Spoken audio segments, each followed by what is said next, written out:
did you feel speed? I was in her tummy. So she was pregnant. Oh, And she was riding a bike, not that she was in a car.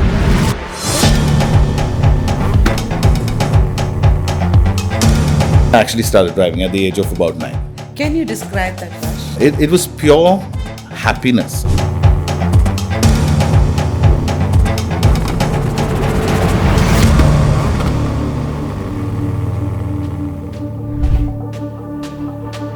To become a really good race car driver, one of the most important things you need to do, learning that art of how to control that aggression is what is going to make you really good or set you apart from the rest.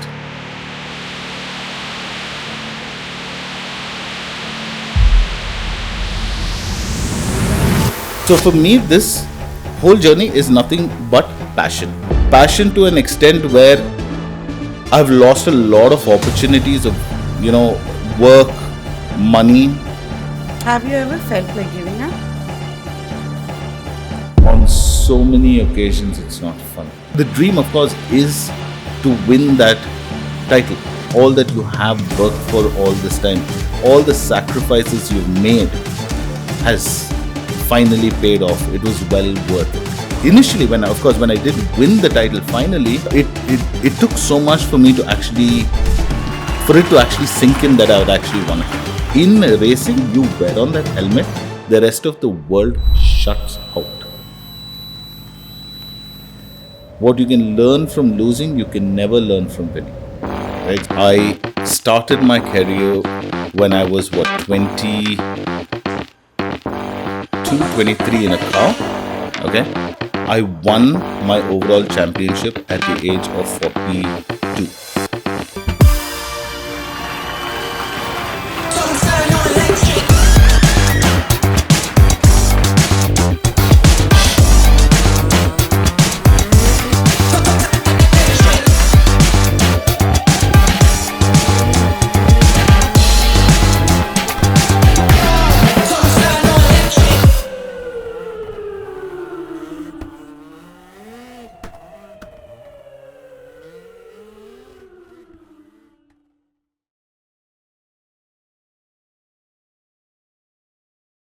So, Chetan, thank you so much for being part of this.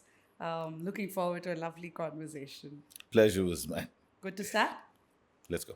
All right. So, I want to go to the beginning. Okay, it's not like your bio beginning, but just the beginning of where did you feel speed? Okay, so it's a funny story because every time I say it reminds me of mom. Because dad and mom were, they love the sport as much.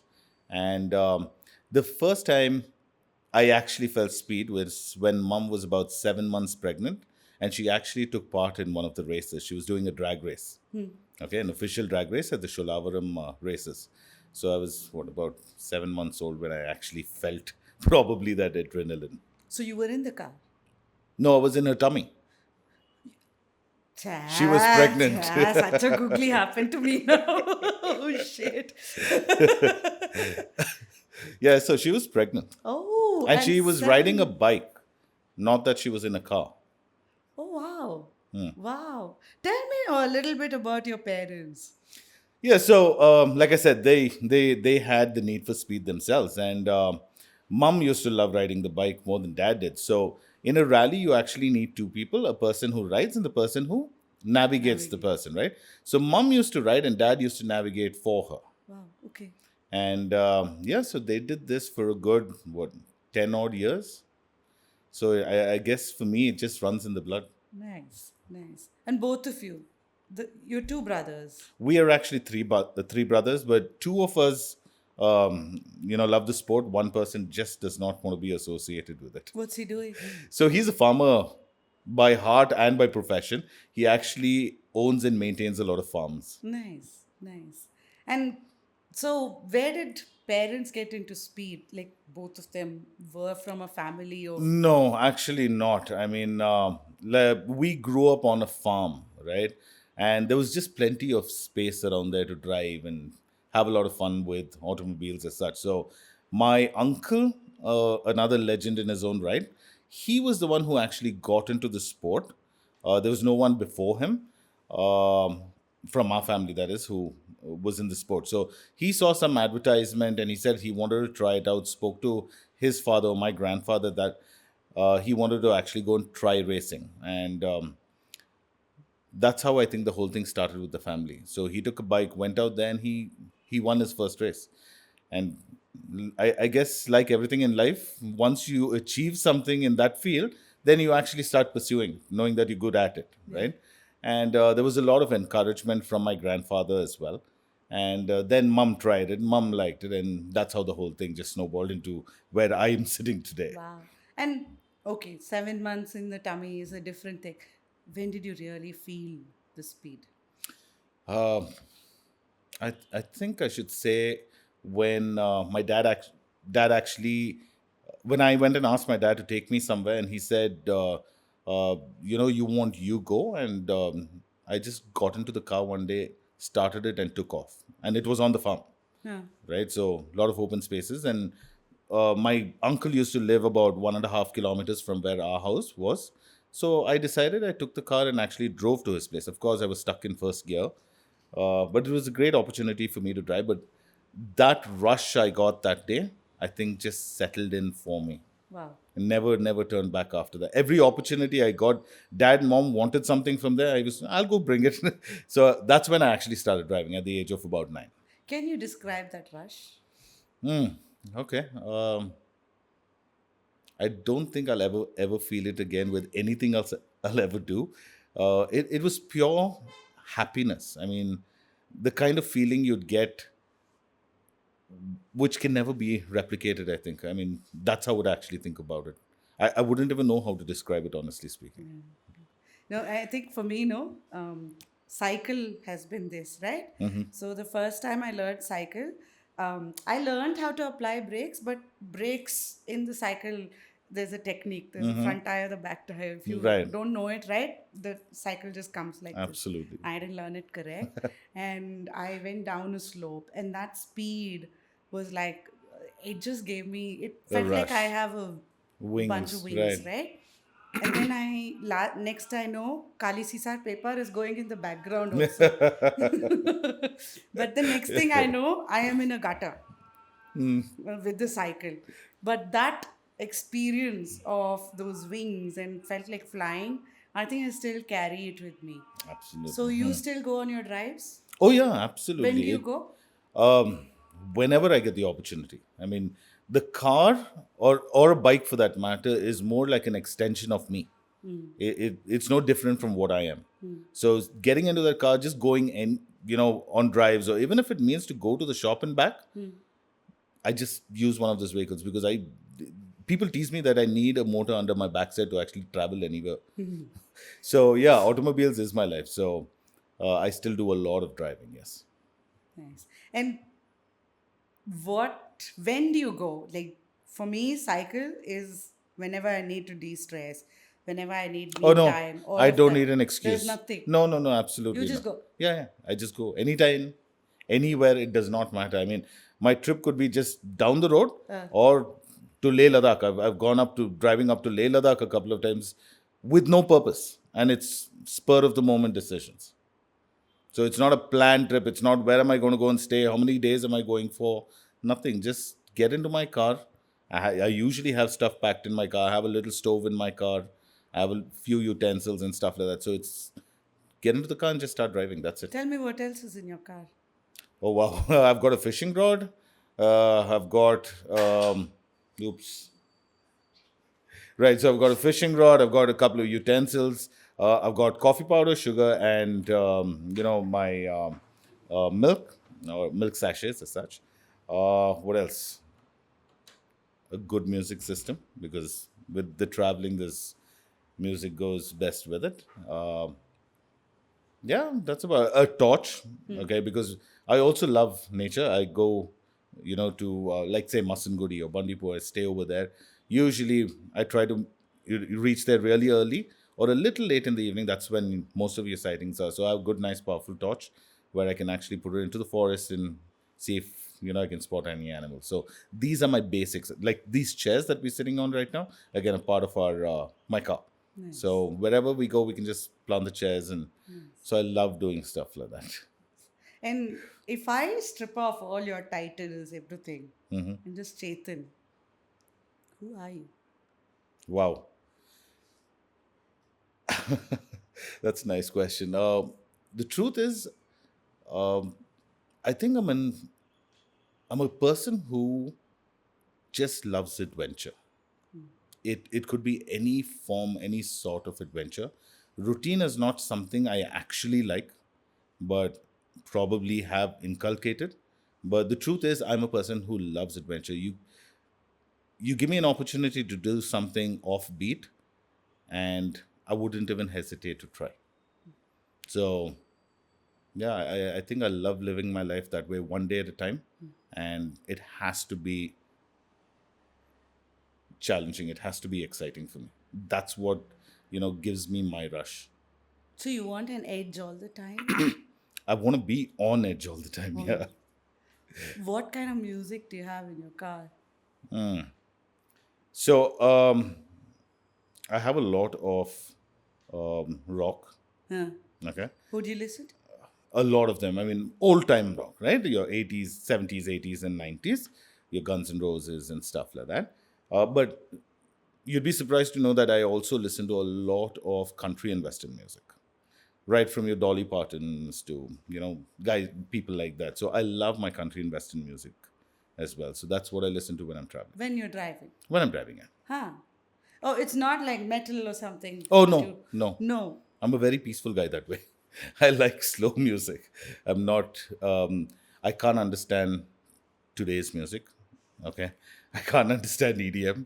I can't understand, there has to be words, and those words have to make meaning when they're sung.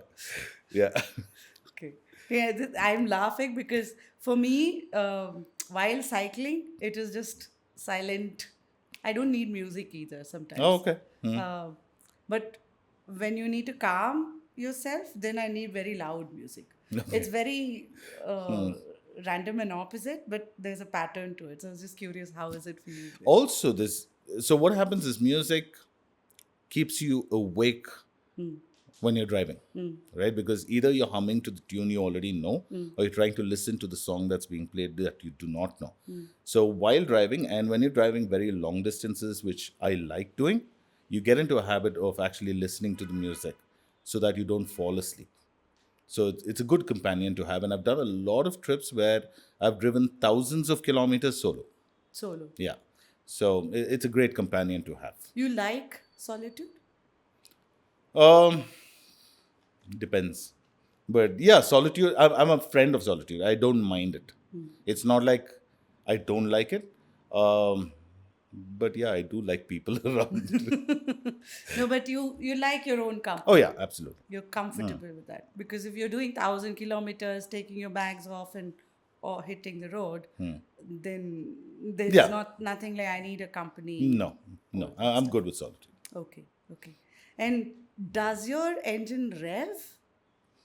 In terms of? Like big part of rally for me at least, I'm a novice in that space, right? It's that whole revving of the engine.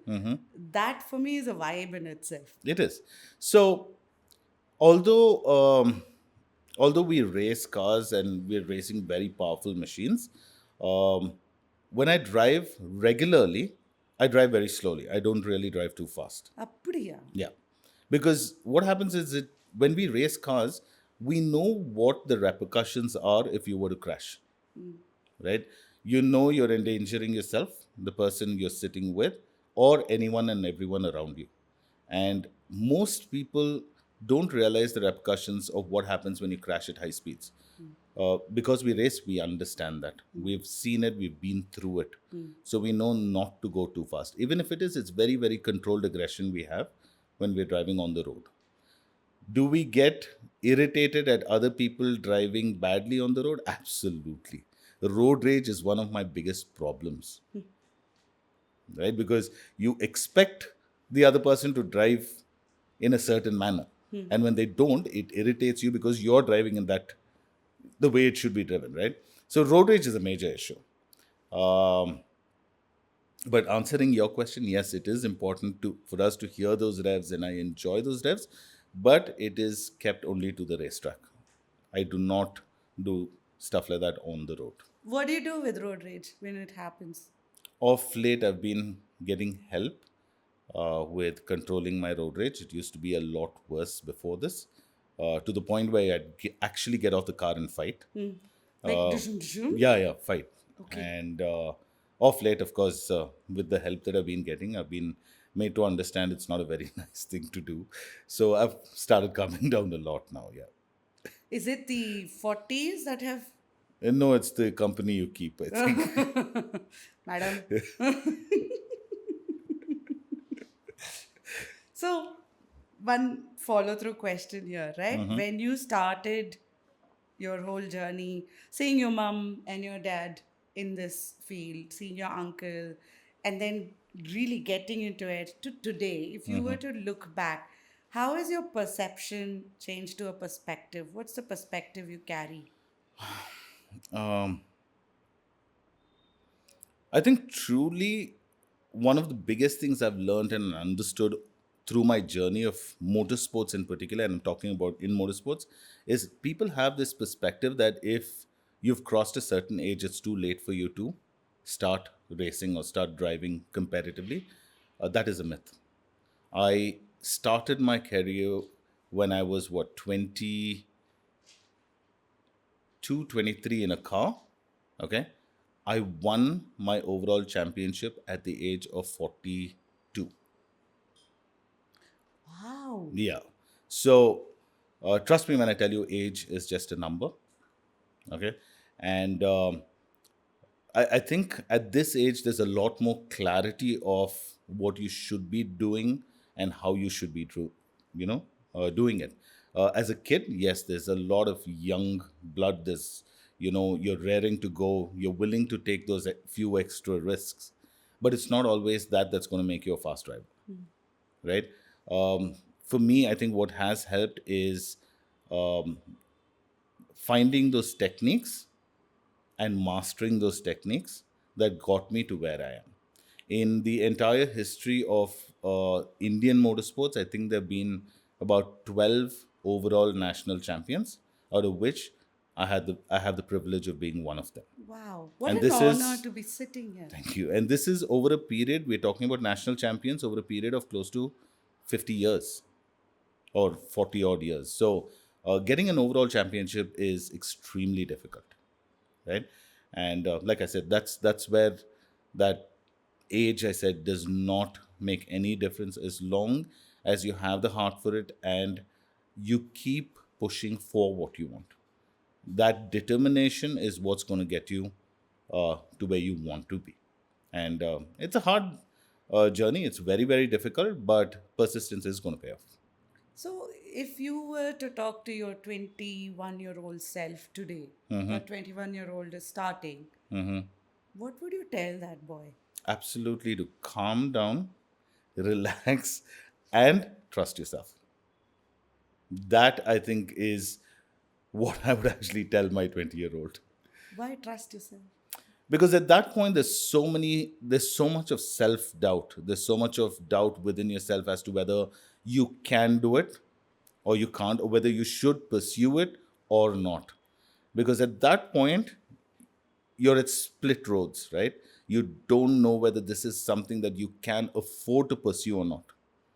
Is it worth taking the risk or not? So yeah, that's the reason I tell him to trust himself. Money in this whole game, Okay. how has it played on your mind? This is a sport that does not have money in it. Oh, does not? I thought there's a lot of money. Well, you do need to spend a lot of money, but you're not going to get back too much, right? Um, just to give you perspective, if you were to take part in today's rally, the next rally, if I were to take part in, apart from a car which I've built costing approximately about, say, 35 to 40 lakhs, my entry, my service, and stuff like that, each rally cost me on an average between, say, 2.5 to about 3 lakhs. And this is with no frills or fancies, right? And if I were to finish that rally and come first in that rally amongst the 70 or 80 people who are going to take part, the cash prize would be 1 lakh rupees. Minus, of course, your TDS and stuff like that. Tax. You get back Oh, about there also you have to 70,000, of give the course. government. So when you're paying your entry fee, you're paying an entry fee of 50,000 rupees plus GST. And when you get back 1 lakh minus TDS. GS, oh, minus TDS.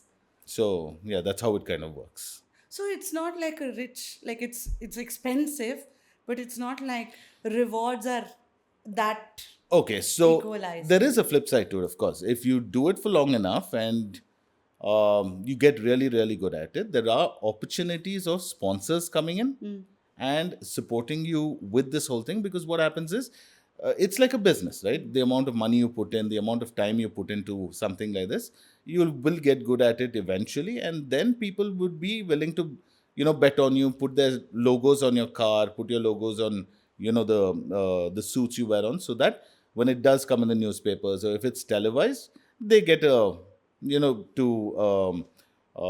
get publicity through this entire thing. So there are probably 0.5% of the people who race actually get sponsors.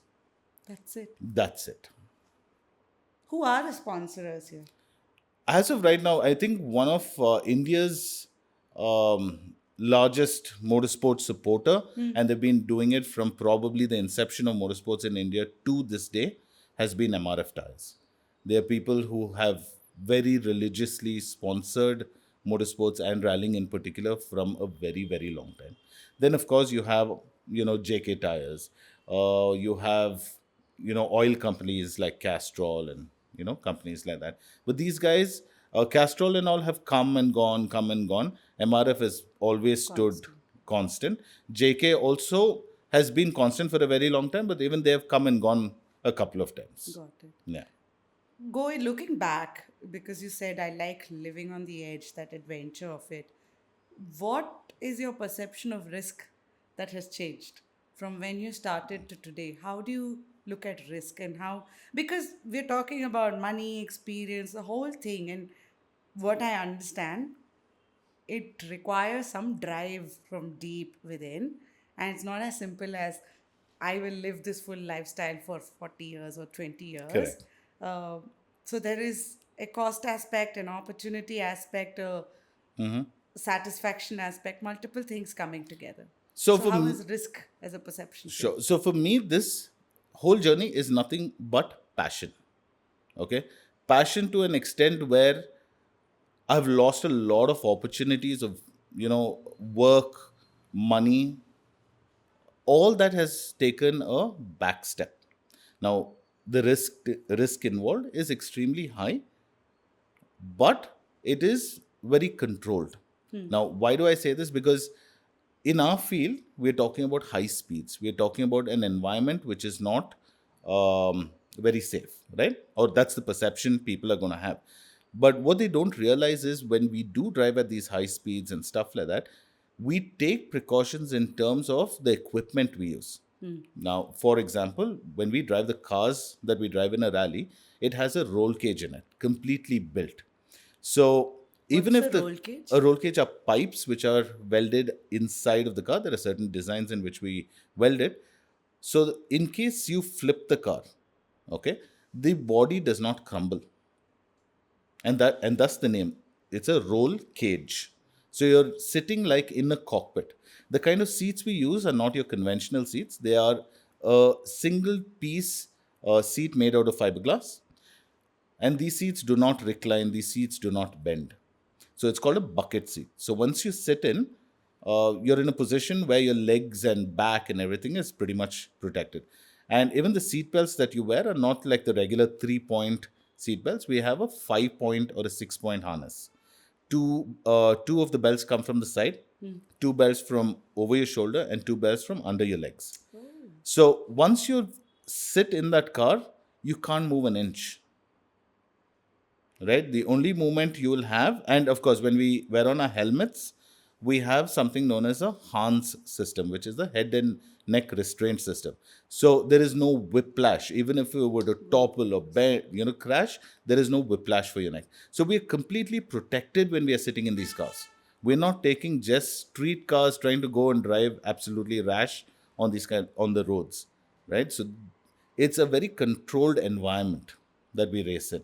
And statistically, I think more people die falling down in their bathrooms than in motorsports because of the kind of safety that we actually, have when we drive these cars. So it's not a madman sport. It is. We have a governing body uh, in the world. It's called the FIA. Under the FIA, India has its presence called the FMSEI, which is the Federation of Motorsports Clubs of India. And under the FMSEI, you have various clubs in various cities, Cities. and these clubs conduct the events under the guidance of the FMSEI. So there are very, very strict rules that we have to adhere to when we take part in these rallies. How long is your rally on an average? We have different kinds of rallies. The Indian National Rally Championship, which is our main focus, is a 2-day event. We cover a distance of about 300 kilometers, but it's in different stages. There is competitive stage, a non-competitive stage, and stuff like that. And then you have the cross-country rally, like the Himalayan rally, or the Redi Himalaya, which covers about 4,000 kilometers over 7 days, and was considered the second toughest rally in the world, only after the Paris Dakar rally, right? So there are different kinds of rallies. So, this seat that you just explained, you're sitting in that for hours together. Your ass, your back, everything must be hurting, right? Not really. It's not cushioned, but like all good things in life, no. The amount of adrenaline that's pumping through your body for those, even if it's a 6-day rally, you will feel no pain for those 6 days at all. You might need bed rest for 2 days after, After. right? Once everything, starts coming back to normal. But the adrenaline is so high that it's amazing. You have no pains or aches during this time. So, you're on a very high that thing, Uh-huh. for a really long time. Yeah. Yeah. How is that? Tell me, what is that state? What is that mental state? And what happens to your body in that state? Body, absolutely nothing, because when your body is so pumped, right, it's taking care of itself. Okay. But your mind, it's an amazing place to be at, because it's all about competition, right? For us in rallying, it's about competition, and it's not wheel to wheel racing. Okay, this is stages. So there's one car that goes out, sets a time, and we have an app where we look at this timing sheet, and we need to try to catch up or beat that time, right? And this is happening throughout the day in different stages. So you're constantly trying to calculate, you're constantly trying to get strategies in place. Okay, let's say I've lost a couple of seconds in this stage. How do I make it up for the next stage? Then you're saying, okay, in the next stage, if you need to make up time, you're going to say, okay, you know what? I'm going to take that little extra risk of trying to break a little later or shift a little earlier. So there's so much running through your mind at that time. You're not thinking about anything else in the world. You are so absorbed into what you're doing at that point that the rest of the world just disappears for you. Wow. It's a great state of mind to be in. Wow. That's a lot of focus, isn't it? It is. It is. Absolutely. Focus is something that's non negotiable when it comes to motorsports. You have to be 100% there. And this is not just you, your partner also. Yeah, so we are two people in the car, right? So my navigator is as important for me as I am in the rally car, because if he doesn't give me directions as to where I'm supposed to be going, I would never be as fast as I am. So motorsports, or rather rallying, I would say is broken up into 4 parts, right? You're driving, you need to be a really great driver, but What's you're a great driver? a person who would be able to negotiate uh, corners, a person who'd be able to take on adversities as they come, because every time you go around that track, the surface changes. So adaptability becomes a very, very important part of being a good driver, right? So a driver needs to be really good. Your co-driver needs to be brilliant, and the combination of you and your co-driver, you need to be able to trust him 100%. So if we're going down a road, say doing about 180, 190 kilometers per hour, and there is let's say a 90 right coming, he's going to call a 90 right. You need to know how to set your car up to take that 90 right. Let's say when he's reading the map, he reads it wrong and says it's a 90 left instead of a 90 right. At 180, imagine breaking into a corner which does not exist. Shit, I can never be your co-driver. Surprisingly, you can, but it's the trust you're going to have, you know. And you should know your lefts from your rights. So that's very important. But yeah, so your trust in your co driver is extremely, extremely important. And the bond you build with your co driver is important. The third, of course, is a good workshop that's going to build your car. You need to have faith in them 100% because they build that roll cage for you in your car. You need to know that they've given it 100% top quality to build that roll cage, because if you were to flip, you need to know that Safe. you're going to be safe sitting in that car. That car is not going to crumble, right? So 100% faith in them as well. And the fourth part, which is in nobody's hands, is pure luck. You could have all this running perfectly for you, but if your luck is bad, it's just bad. There's nothing you can do about it. You could be 100 meters away from that finish line, break down, and not be able to cross that line. And it's happened to me. After doing about 280, 290 kilometers, I can see the finish line and the car's broken down and I haven't been able to complete after leading the rally throughout. So luck plays a very, very pivotal role in motorsports as well. Wow. What's happening? Huh? Okay. Okay. She wants to go out. Okay, we go back. Yeah.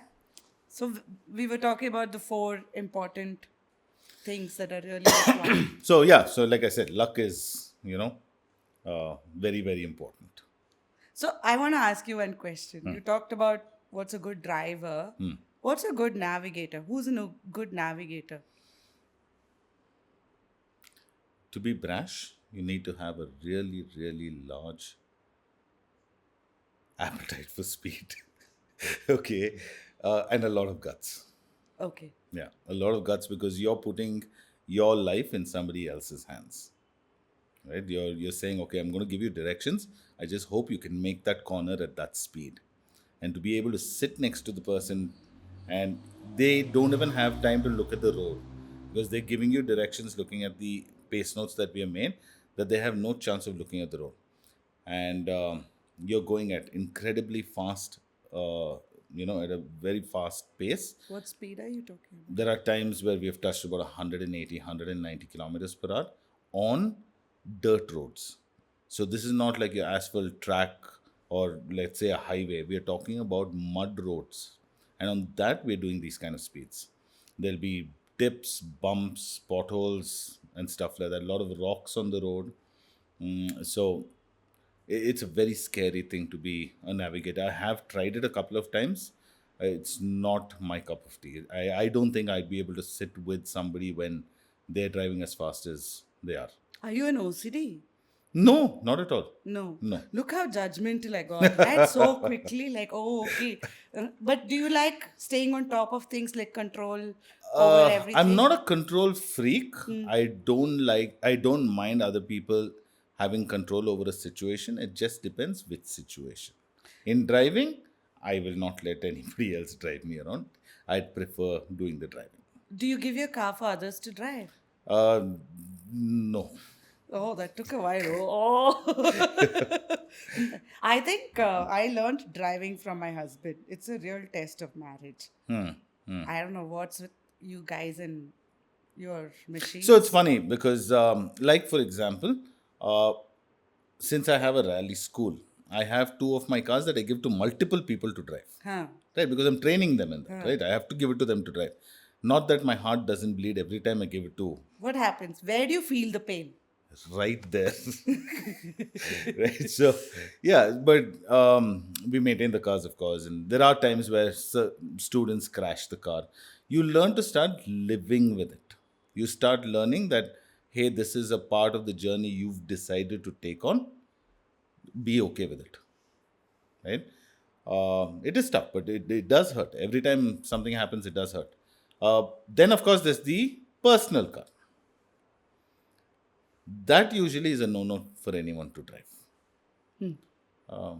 There are some people who threaten you, and you have to give it to them. Otherwise, you know you're not going to live a happy life. But yeah, so you live with that also. Yeah, I think you found the right balance here. But I have a follow through question here, right? Like, when it comes to having a navigator, each one is sort of giving your life the thread to control your life to the other person. Like, you're relying on the navigator giving you the right directions. He is dependent on you on taking the right feed and doing the right things. So Absolutely. it's like a joint contract of Absolutely. sorts. That's why right at the start I said the kind of bond you build with your navigator is has to be a bond of 100% trust. You need to be able to say that person's not going to goof up.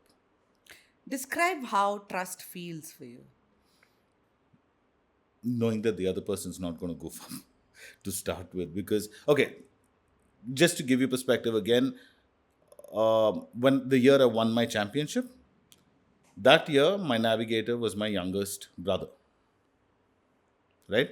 It was the first time in the history of motorsports where two brothers actually won a championship. But that year, so you could understand the kind of faith I had to have in him to be going as fast as I was going and not have a worry in the world saying that I know he's not going to mess up. So we have these little tricks. Everyone does mess up, right? As a driver, I'm going to mess up.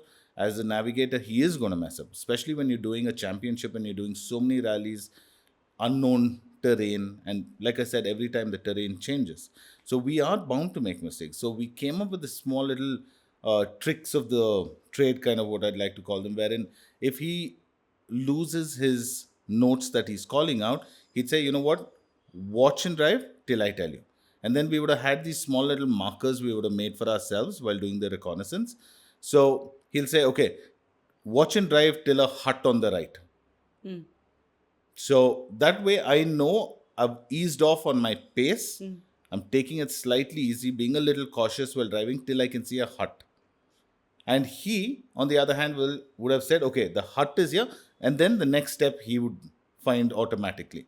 So these small little things, you have to adjust. You have to, you know, take his good and bad. He has to take my good and bad. There are times where I've gone off the road, right? Because I've tried to take that little bit of extra risk, probably not had enough place or time to brake and would have gone off the road. That's a huge loss of time for us. There are times where we have crashed too, right? Yeah, there was this one incident that happened wherein he kept telling me the previous night we had a little problem with the car and we were trying to get the car ready and we hadn't slept till about 3 or 3:30 in the night, and then the next day morning our flag off was at 7, so we hardly got any sleep. And we're driving and we're doing, you know, we must have been doing about 130, 140, and he kept calling to me saying that there is a pretty sharp left coming up. So our lefts are numbered based on the degrees, right? So a 4 left or a 5 left means it's pretty sharp. So he would have been he kept on calling out to me saying 4 left coming, 4 left coming. For some reason, because of the lack of sleep or whatever it is, it just did not register in my head. Right? So I've come and taken that corner. I couldn't make it through the corner. We've gone off the road, toppled twice. Shit. That's because, again, 100% driver error. It was not because of the navigator. It's because it just did not register for me. So you know, as much as we'd like to say the other person's at fault, we need to start learning it is our fault as well when we make these mistakes. Fortunately for us, there were some people around who came, pushed the car back on its wheels.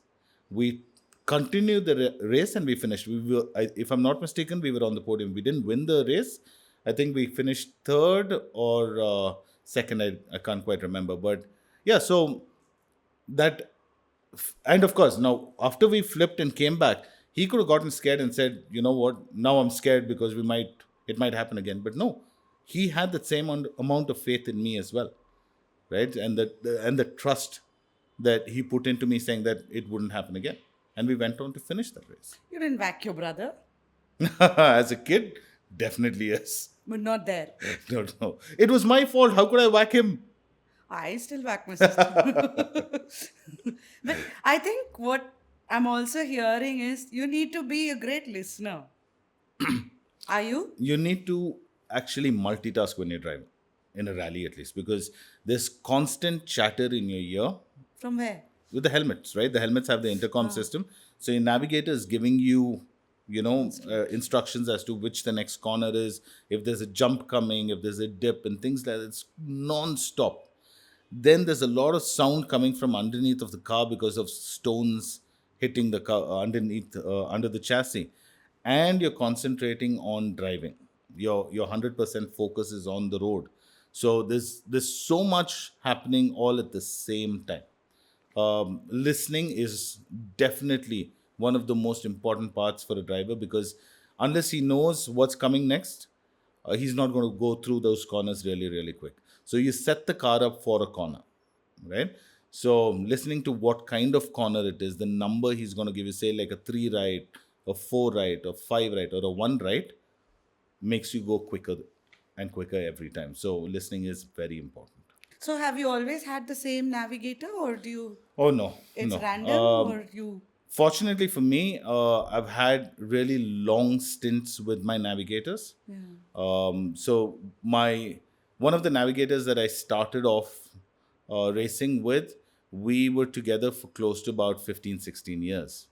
And of course, there was maybe a one-off where he wasn't in town, or, a situation like that where I would have used somebody else. But for the most part of it, it was him. Then my brother and I were together for about 3 years.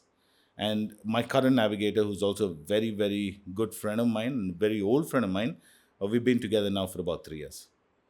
It seems like you're very good marriage material. Great listener, would know great spots, calm while driving, knows how to do quick decisions under, risky moments. Just the road rage part, which is like the other person should know how to, but great partner. Is that right? I actually wouldn't know. How should I I put him in a spot. Yeah, entirely. absolutely. Actually, I don't think I'm really good marriage material, Okay, tell me more. because I've tried it and it's failed. Okay, but why I think it's not good. Why I'm not good marriage Forget material? marriage material, but a great partner. That I agree. Huh. I think I so can too. marriage. I can understand. Yeah, that's a lot of. Because again, once you're married, no, you feel very restricted.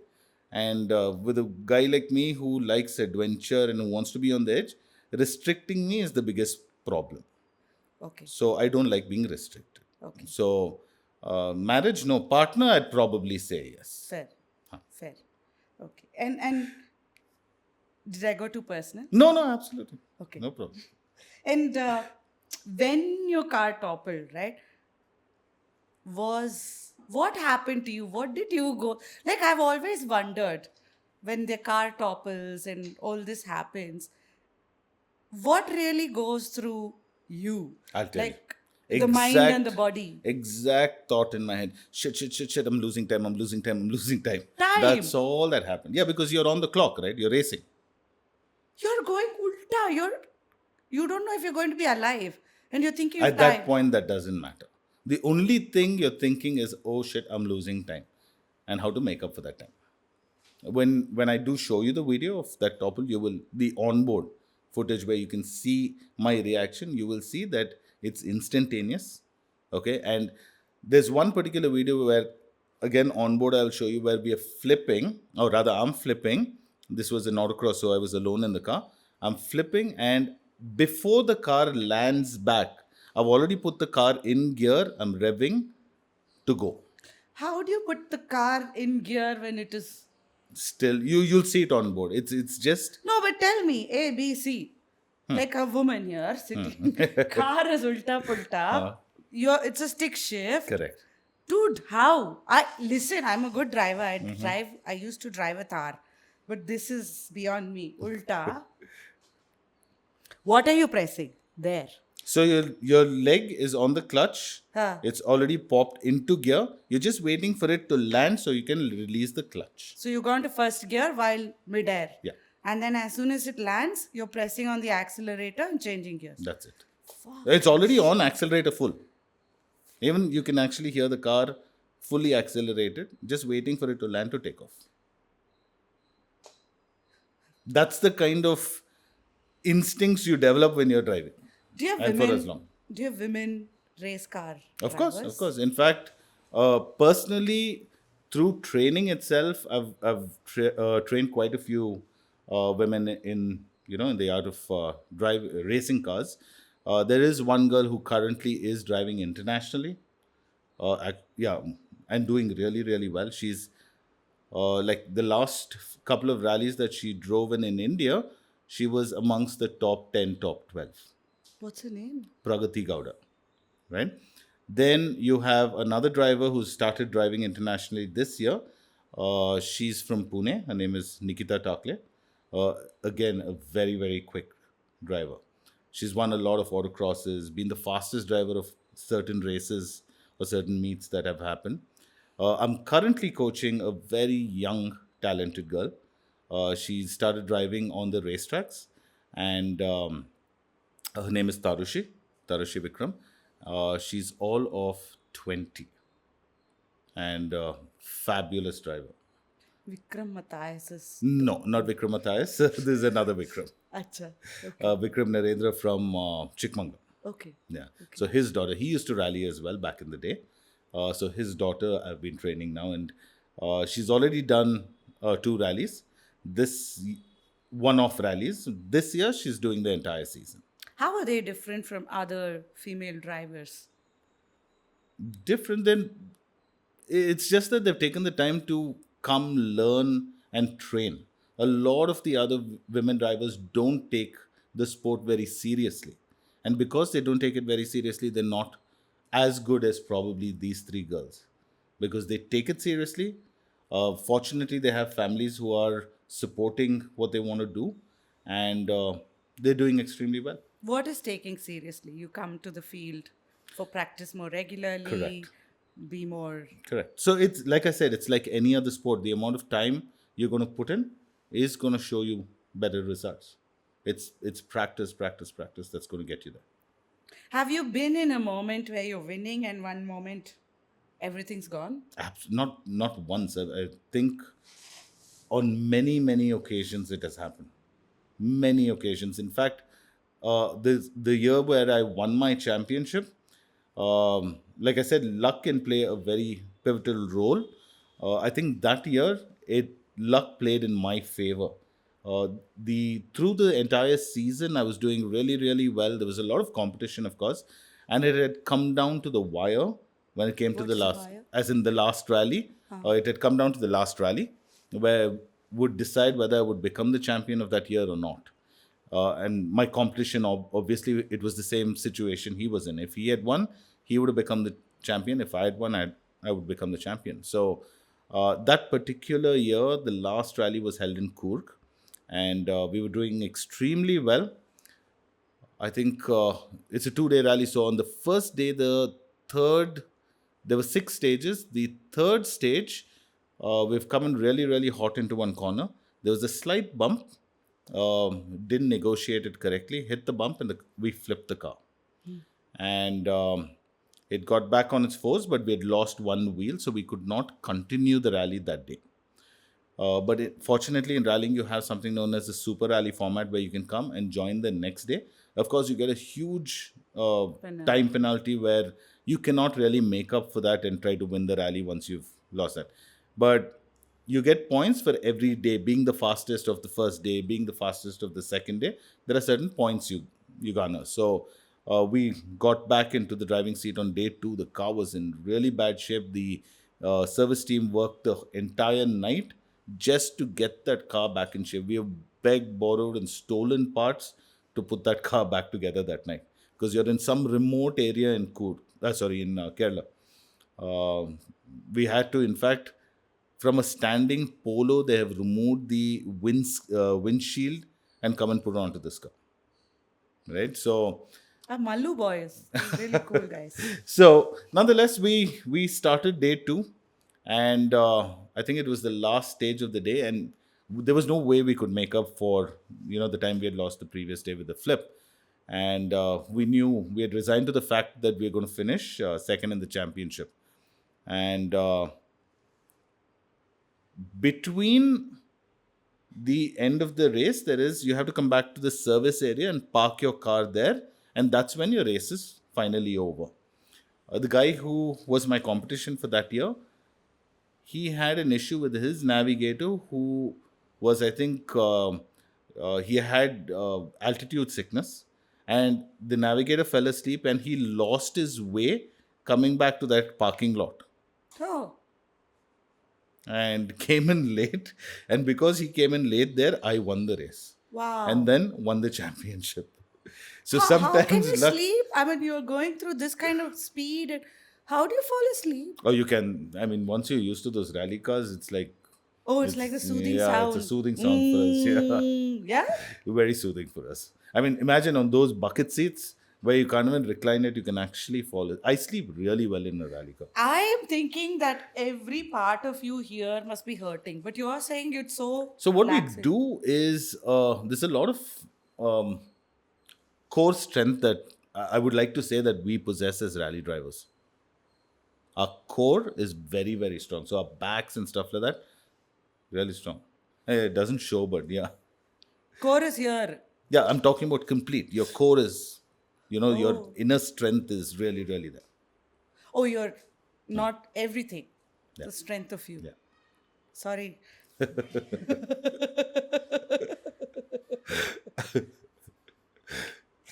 I'm learning. Women as drivers. What's your take on them? Well, I'm training them, so they are good.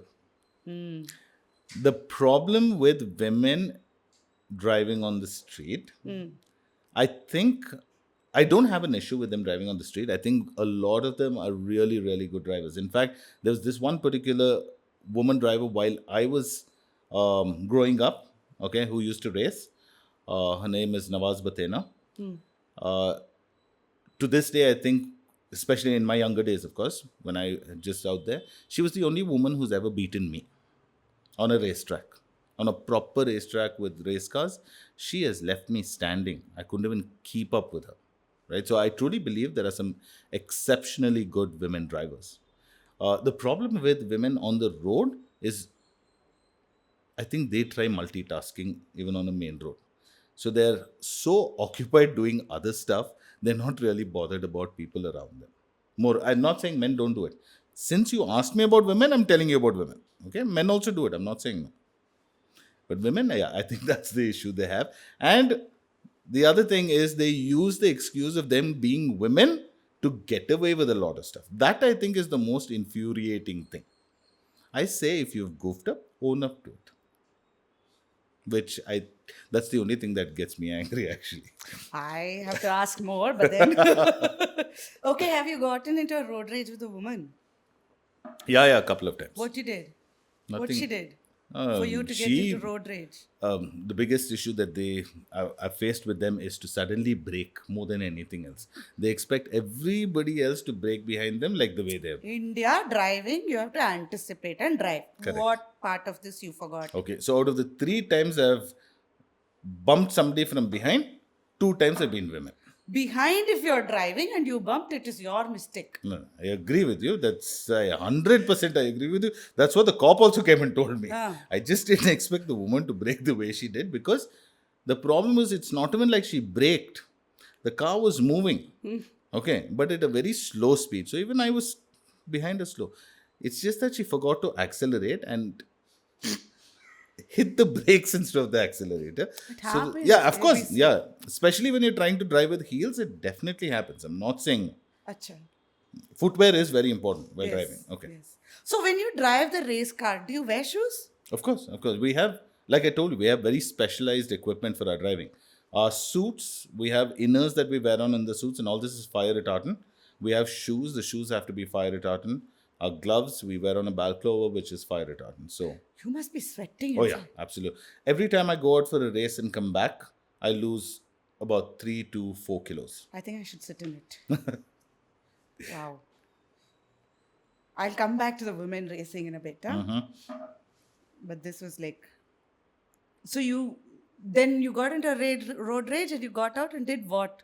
Nothing. I just had to shut up and go sit in my car You and didn't leave tell her from. anything. I couldn't afford to because that would be used against me in the court of law. We understand these things. Are you the kind who pulls your window down and starts screaming and scolding? I do. I do. Yeah. So your navigator is okay Unfortunately. with all that? Not in a rally car. I mean, the minute a rally car comes, traffic automatically just moves away. Fortunately. It seems to me like that is very meditative. Driving on traffic is like chaos. Absolutely. And I think one of the reasons I'm so good on a racetrack is because I take most of the frustration I have while driving on the main roads to the racetrack. And what I can't do here, I do that.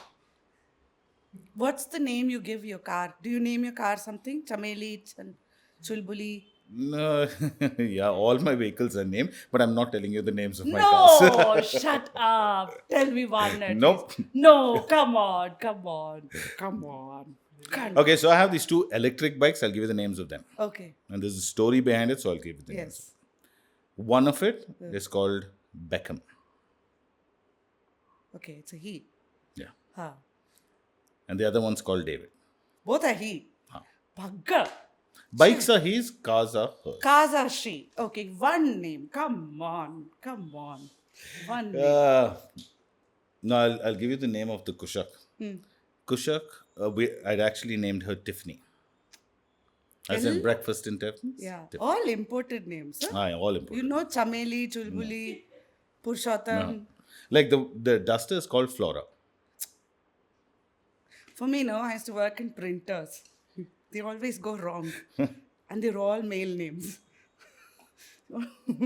It's like, he went bad again? But that's what I was thinking. So, what was your hardest race? The toughest race I've had. And why? Oh, I want to know what part of it was like really hard. I'm trying to figure out which was the toughest because all of them are really, really tough. Okay. But I think one of the toughest rallies I've done is which one would it be? I'm thinking.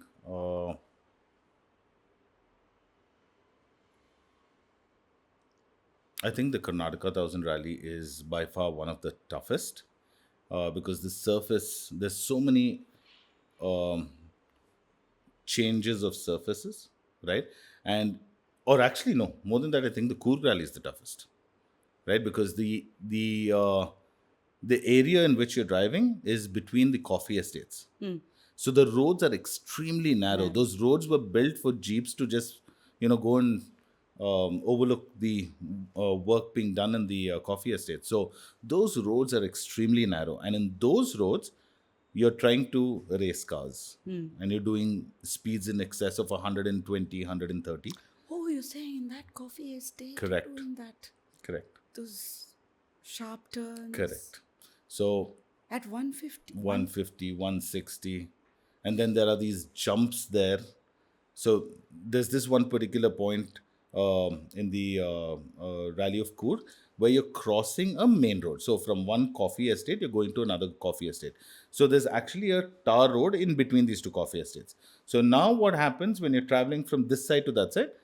The tar road is in between. So it creates a jump. And that is one beautiful spectator point because everybody wants to also show off while doing that jump. So you have like hundreds of people waiting around there with cameras. So we come there, we are like in third gear in the car I drive, which is the Fiat Abarth. Third gear peaking means you're doing about 170, 175. In third gear, you're doing gear. this. Right. Okay. That car has a top end of about 210. So we're doing about 165, 170 because we hit the limiter once. And then we've taken the jump flat out. We were about 5.5 to 6 feet in the air when we were in its peak. Shit. Brilliant. The feeling of being airborne is another high by itself. I'm going to ask a tricky question. Uh-oh. Forget your engine. Your engine is top notch. Your navigator is great. Here you've gone. Like, you probably had a breakup or something. You fought with someone. I don't know. Did you have some of that situations? Lots. Uh, Getting onto the racetrack is the best thing you can ever do in a situation like that, because you're so focused on what you're doing there. It's like therapy. Give me what situation, what did you walk in with? What is happening? What did you walk in with? What was that race like? I wouldn't be able to give you an earth situation that I've been in, and there are always so many things that are at the back of your mind when in life in general, right? Bills to pay, work to do, and stuff like that, and tougher situations, like you said, probably when you've broken up, you've lost somebody, whatever it is, right? When you walk in, when you wear on that helmet, no, that is like that Magneto in X-Men, right? Where he doesn't get those parts the minute he wears on that helmet, he blocks everything else. So in racing, that helmet works like that for you. You wear on that helmet, the rest of the world shuts out. You are in your own little world the minute that helmet comes on. You're like a warrior once that helmet comes on. It's a mind-blowing feeling to actually be so involved, so captivated in that world that nothing else matters. How long can you focus? We can go hours Like focusing 4 hours, easily. 5 hours. Yeah, with 100%. I'm telling you, you walk out sometimes with a headache because the amount of focus you put into what you're doing is that intense. You drink water while driving? So yes, we do. Hydration is very, very Good, you have important. We pipes. have camelback bags that we have. We also carry bottles of water with us. And So where do you? so we have a straw that comes in. We connect No, it no, onto. this. Oh, that we have to wait for every stage to finish, and you're sweating so profusely. Sometimes you don't even have to go. You just. Yeah, you're sweating it out. Oh, that way. Yeah, I see. Not like. not in the Have car. you shat in your pants or peed in your pants while Fortunately, driving? fortunately, no. But I've there gotten are. very close to it, but no, I Why haven't. would you shit in your pants while Because driving? you're in, like I was telling you, the situation where we flipped, and there have been places like in Chandigarh, Huh. you're really scared to flip, because if you flip there, you're not just flipping twice, you'll be going down 100 feet. You don't want to be in one of those situations. Your mom must be praying a lot, right? Right? A lot of prayers. Who Oh, prays a absolutely. lot for you? Everyone. I mean, the whole family does. So, girls, when you do all this, there must be a lot of admiration of Chetan. Huh. How does that make you feel? Doesn't matter. Being. Hey, poda. No, What honestly. doesn't matter? Honest, Hey. guy, girl doesn't matter, because they're appreciating you for your talent. Hey, no. It's different. Not really. Hey, Not really at all. hey. Chetan, give me some Have I stuff. used it to my advantage? I'm not saying no. How have you used it to your advantage? Thou walked into this, didn't thou? How have you used it? Well, you take a girl out for a drive. Huh. When I did it in my current relationship, I tried the same trick. No, it doesn't work. And she was like, "Oh my God, what's this bucket of nuts and bolts?"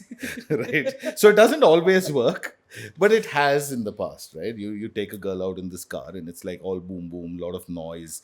You do a couple of donuts on the road, and you kind of impress the girl. And they get impressed. Of course. Bloody girls. Ha, raise the bar. Correct, no? Yeah, it got raised so far. They called it bucket of nuts and bolts Good. recently. I'm so happy. I'm very happy with that. So, in all of this, letting go of ego, stepping out of comfort zone, you've been in competition. Like, competition is one. I come from a sports sort of a thing, but not in active sports. Like, I didn't get into universities or colleges because of my sports thing, but sports has been an integral part of my journey. And sports teaches you a lot of life skills, but the most important thing is competition Right. and being your personal best. Because at some point you will lose, and Correct. somebody will not always be there to motivate you. You need to figure out yourself to come out. Correct. But it also is sort of some bit of ego kicks in about yourself. It's required sometimes in the whole pepping up process, Absolutely. but at the same time needs to be balanced. How is ego for you? Fortunately for me, I'd like to believe that I don't let ego get the best of me. How do you do that? Um, I I don't know. I rational it out with myself, I guess. Okay, because and this is what I think this comes more because of the amount of training that I've been doing with a lot of people. I preach it to them. I tell them that hey, you should also be a good loser. You cannot afford to be, a bad loser. So when you're telling this to so many people, when you're telling them to behave a certain way, you need to behave that way too. You Need need to to walk. set, Need to walk the talk. yeah. And that's kind of helped me. I think even my driving has become so much better. I've become a much better driver purely because of the amount of training that I have been doing, because it teaches me so much more. And that's what I tell a lot of these kids who are helping me in my rally school today to train. I tell them that you will become so much of a better driver when you start helping other people learn. It's pretty much like a teacher, Yeah. right? A teacher would be so good if they actually started practicing what they were teaching, but they have chosen to actually teach, Yeah. right? Especially science and stuff like that. So fortunately for me, it's a little different because not only do I teach, I also race myself. So I actually put all that I'm teaching them into practice. And yeah, so ego and all that doesn't really um, it makes me feel really really good when I win. Okay, of course there is disappointment when I lose, but I take it as part of the entire process. What's the feeling when you win? Because you said it took about 20 years from your first starting point to really win, The overall right? The championship, overall yeah. championship. What's that feeling to win? I think it's a sense of accomplishment. No, tell me more what happened to you.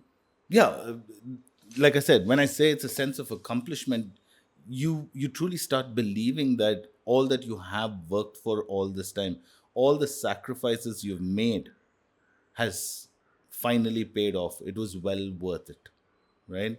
Uh, the dream, of course, is to win that title, and you've been working so hard for that. So initially, when I did win the title finally, it took so much for me to actually for it to actually sink in that I had actually won it. Right? It was so unbelievable. I think it's as good as an actor winning an Oscar. Right? For me, winning this was the ultimate achievement of my career as such. When was a turning point from being a competitor to I need to start teaching? When did that start? I think at the point, see what happened was there was when. So fortunately for me, when I started, there was no trainings. There was nobody actually formally training anybody, right? You didn't have a coach. No, of course, no. I did not have a coach. It was all through trial and error. Fortunately for me, I had that natural gift to be able to drive really quick. And on my debut rally itself, I came second. I came in second place, which nobody actually could believe for a new person, first time entering a race, to come second. After that, there was no turning back. And the equipment we used on that first race was not really up to the mark compared to the other people driving that rally. So uh, there were a couple of people who stepped forward and said, "We'll help you," right? In terms of building the car, giving me better equipment and stuff like that. But training, still there was nobody training. So there were other kids who came up and said, "Hey, can you tell us how to do this?" And it all started off with me helping a few people driving and a few tricks as to how to take corners and stuff like that. And because motorsports is so expensive, I realized, hey, there's an opportunity out there, right? Wherein when I'm helping people, I can also make a little money so I can fund my dream. Because up until then, I was working in the corporate life. I was working in a company, regular salary used to come in. Oh, Yeah, okay. right.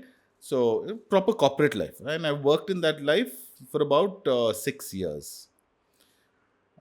Then once the rally school started picking up and started doing really well, I realized, hey, I can do this. This funds this, so I've created my own little ecosystem, right? So then what happens? Kids will come. I'll train them. I charge them for that. Now they want to get into racing, so then they'll say, okay, can you build us a car as well? So then we build a car for them. So all throughout, we are creating that little bubble wherein it's sustainable for me to do what Manage. I love doing most. Makes sense. Now, have I made enough money to buy a house? No. If I was in that corporate job that I was working, by now I would have had a couple of houses. Do you have a house? No, I don't. I don't believe in actually owning a house, to be very honest with you. Not that the opportunity hasn't come, but I don't believe in owning a house. I think, again, it just ties you down too much, right? And the return on investment in a house is not all that great. And you're working so hard to pay for something that more often than not you'd want to move but you can't, and you're getting tied down for. So I don't believe in owning a house. I don't mind renting. Even if the rent is high, at least you can move whenever you want, change of scenery and stuff like that. So coming back to that point, I realized this kind of funds what I want to do. So that's where the switch happened, where I said I can help people, and when they win races, no, the kind of pleasure you get is unmatched. And of course, they're going around talking to people and saying, hey, he's the one who trained me. That feeling is absolutely brilliant. The pride you get knowing that your student has done really well is brilliant. How long did it take for your first student to really participate in a proper competition and win? After he trained with us, so the minute they start training with us, the most serious, there are a lot of people who come in for this training just to learn to drive better also. It doesn't mean that everyone who comes to my school ultimately starts racing. A lot of them come for the experience of sitting in a rally car, trying out this sport. A lot of them come just to learn how to drive or handle a car in a dangerous situation, right? And then, of course, there are those few who want to continue racing. So a lot of them have finished the rally school, participated in races. More often than not, at least by the end of the year, they would have won one or two races. 1 year. Yeah, yeah, within a One year. year, like what, every weekend? No, no, no. So we have two kind of races that we normally take part in. One is a rally, which is over 300, 400 kilometers, and the other is an autocross. An autocross is a very small format, wherein, like, to give you comparison, it's like a Formula One circuit on dirt. So it'll be about 1 kilometer, 2 kilometers in a confined area. We make a track there, and then we race on that track. There are people who specialize in organizing this, including me. I also organize these kind of formats especially for people who are interested in the sport but don't want to invest too much. So it's a cheaper version of rallying. How much does it cost? If the beauty of an autocross race is you can bring your street car also and race on it, because it's only about 1.5 kilometers, right? You don't need specialized equipment. So we have different categories that we have in this race. So let's say you bring your street car, you will be under the amateur category, under the stock category, and it's broken up further into CC. So let's say it's a 800 Maruti 800 you're bringing, it'll be under the 800cc car. So all the cars or competitors under the 800cc drive in that category. Got it. So how much would it cost for someone who's The entry fee. starting? No, if you're bringing your own car, it's only your entry fee, which is, there are some organizers who charge as low as 3,000 rupees and some charge about 6,000, depending on the facilities they offer, the cash prizes they offer, the kind of trophies they offer. Depending on that, the pricing of the entry fee So varies. if I really come for the other one, which is using one of your cars, So then you rent a car. There are many people who also rent cars out. Again, the rental of the car depends on how much modifications done on those cars. You can get a car as cheap as 5,000 rupees to as expensive as 20,000 rupees per run in an autocross, which is just about 1.5 kilometers. which is like how many minutes? Like About 1.5 minutes. Yeah, minutes. that's it. Okay. 1.5 minutes of driving, Okay. you'll be paying that much. Like I said, it all depends on how much modification is done. Are there more students coming? Are there more interest? I think the reason I'm asking you this is at some point you believe that this is a sport that needs to be talked about. You believe that more people need to understand the myths around it. You need to unravel those myths and get more people to come and really enjoy the game, the sport of Absolutely. it. And you want to build a community around it, Correct. right? Correct. And so you move from being a competitor to a mentor to a larger community builder, Correct. right? So I'm trying to see now for people who are watching us, and I'm hoping this will like really spread like wildfire, and there might be quite a few of them who want to come in. Where do I start? What do I need to plan and keep aside? And when do I know I am moving from amateur, just interest, how long should it be, to really getting into competitive? Okay. Um, the truth of the matter is, motorsports is slightly niche. Okay, because unlike most of the other sports where you need a small area and equipment you can buy off anywhere, motorsports you need specialized equipment because, of course, safety is very important, and you need a larger space to actually race. So, motorsports is slightly expensive. Now, the best way to get into it, of course, is to attend a rally school where we'll teach you everything there is to know about the sport, right? We give you your basics. Now, by attending one of my rally schools, are you going to become the next, national champion? I don't know. I don't think so. Because it also takes a lot of practice. What we can teach you in those 2 days is the basic. Then we have, of course, our plan is in such a way we teach you for 2 days. Then for the next few events, we handhold you. Okay, we'll help you rent the car, we'll help you at the race, we'll do a reconnaissance of the track, we'll tell you how to take those corners and stuff like that, and we handhold you through the first few events. Then if we see improvement in you, then we call you in for a level 2 training, which is a lot more intense, where now that you've already put what we have taught you in level 1 on the track, now we teach you a little more advanced techniques of driving, and that is your level 2. Now once you're done with level 2, then we take you into rallying. Now a lot of them want to get into rallying immediately, which we're okay with. If that's what you choose to do, you choose to do it. But if you were to ask me which is the right way of doing it, I would tell you to learn to walk before you can run. Yeah. Right? So do the first small events first, then get into rallying. And even there, we handhold you through it. We help you trying to get a navigator and stuff like that. So that is the way we'd like to actually, get you to get into the sport. We're also trying to do smaller courses for people. Like, the truth is, I believe that all of us are born with that rush of wanting to ride or drive, because especially today it's different, but back in the day, what is the first toy you'd give your male child? A car or a bike for them to play around with, right? Today, that's also changed. A lot of women, like, or even with girl children, the first thing they pick up is a car or a bike to play with, which is so beautiful, right? So there's no gender bias at all when it comes to that. Somewhere along the way, we lose that focus of this is what we want to do, because life actually Takes gets over. hectic, right? You need to earn, you need feed the kids and stuff like that. So we lose focus. Now we are trying to give you back that opportunity or love you had as a child. So we are starting something called motorsport. Sorry, what's the name of that experience? The new course we want to start. I can't get the name, but I think it's something got to do with the motorsport experiential day.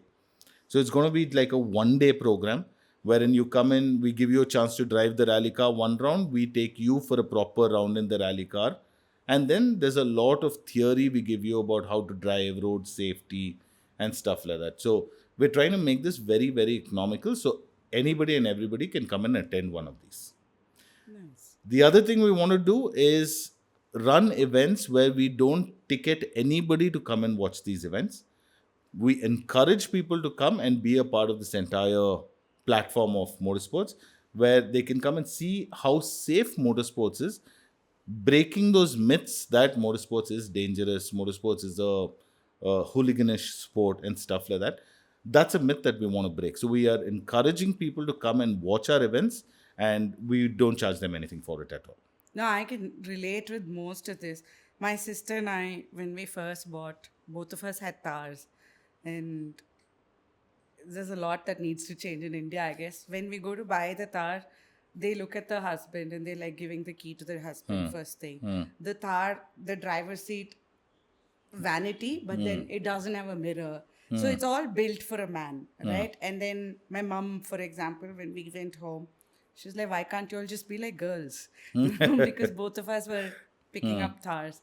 I think that mindset needs to change. So I'm going to ask you one thing. So the other day when I was talking to my business partners, one of them is from Nepal. So she was saying how in Nepal there is this concept which is not common out there.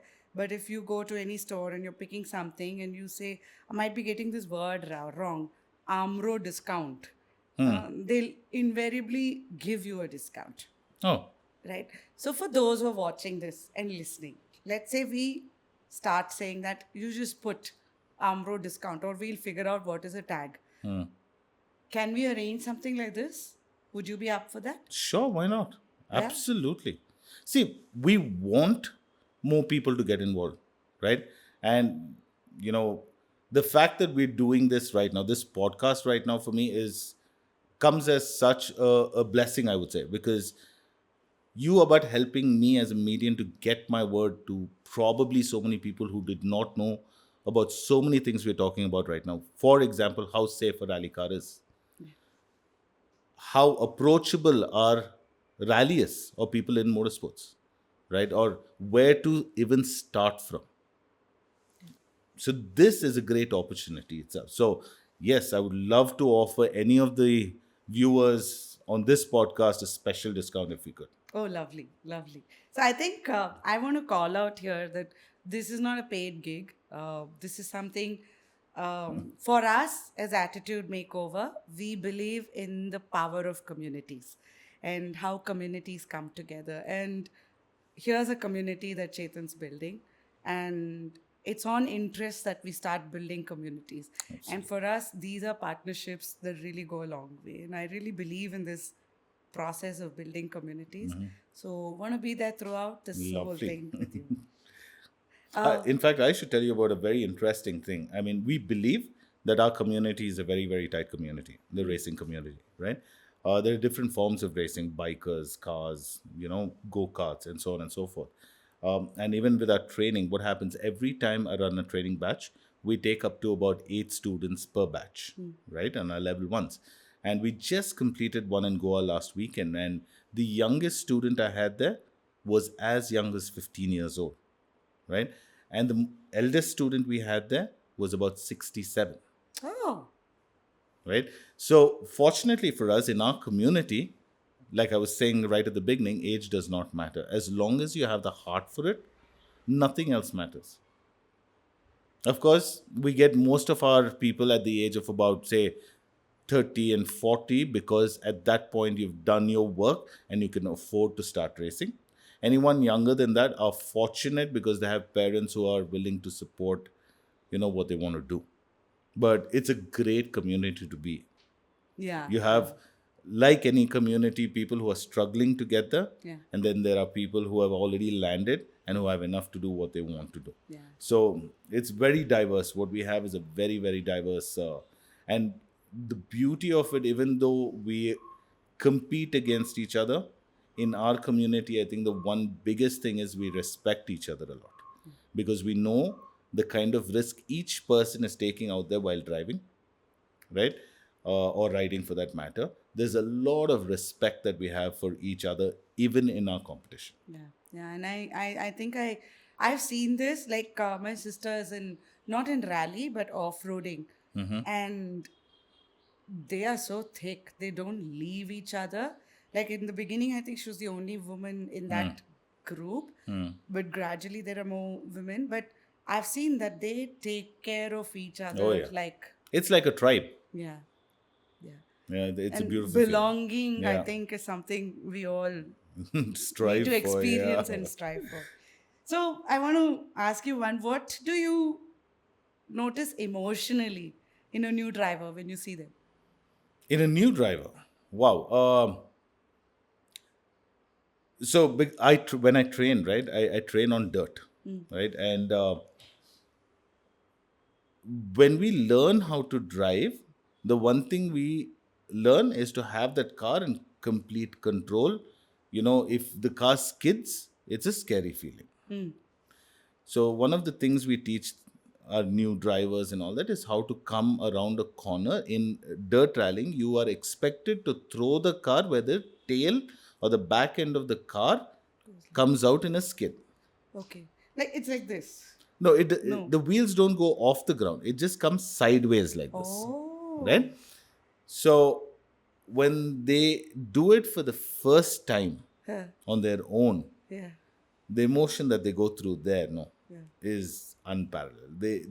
You can see that sense of satisfaction that they could actually accomplish that and still not roll or topple or anything like that. I have to tell you this. So I did know driving when I landed in the US, but I think every woman should know driving because the kind of independence you experience is very Absolutely. different. So I had a Lexus, good car, right? And it snowed. And so there was ice. I was living in Philadelphia and I was driving on the I-95, I think. Might be wrong. But it was, there's this layer of ice and I was going really fast. There was this Madonna song playing in the background and loud, very nice music. Suddenly, at a turn, the car went swing and I left my hand. Like, I'm like, ah. The car took over. Right. But in this case, you're saying, as you're driving, as you're going through that, you teach them how to maneuver through that, and that joy of experiencing that is a very emotional Correct. thing And as a see, teacher that's and that's student. what you brought up was such a beautiful point, because let's say you had come to one of my rally schools, you wouldn't have left your hand and gone, You would have actually been able to control that car, not put yourself in danger or anyone around you in danger. Yeah, I got so many like this, you know. It was not funny. That experience was like, someday I should do one chronicle on driving, Saujanya and driving. It will be wonderful hits. Huh? Yeah, सच्ची में. Huh? You. You need the navigator to trust. Like, listen, he can't because he said he doesn't like being a navigator. AI. You should take him out for it. Ooh, this thing moved. No,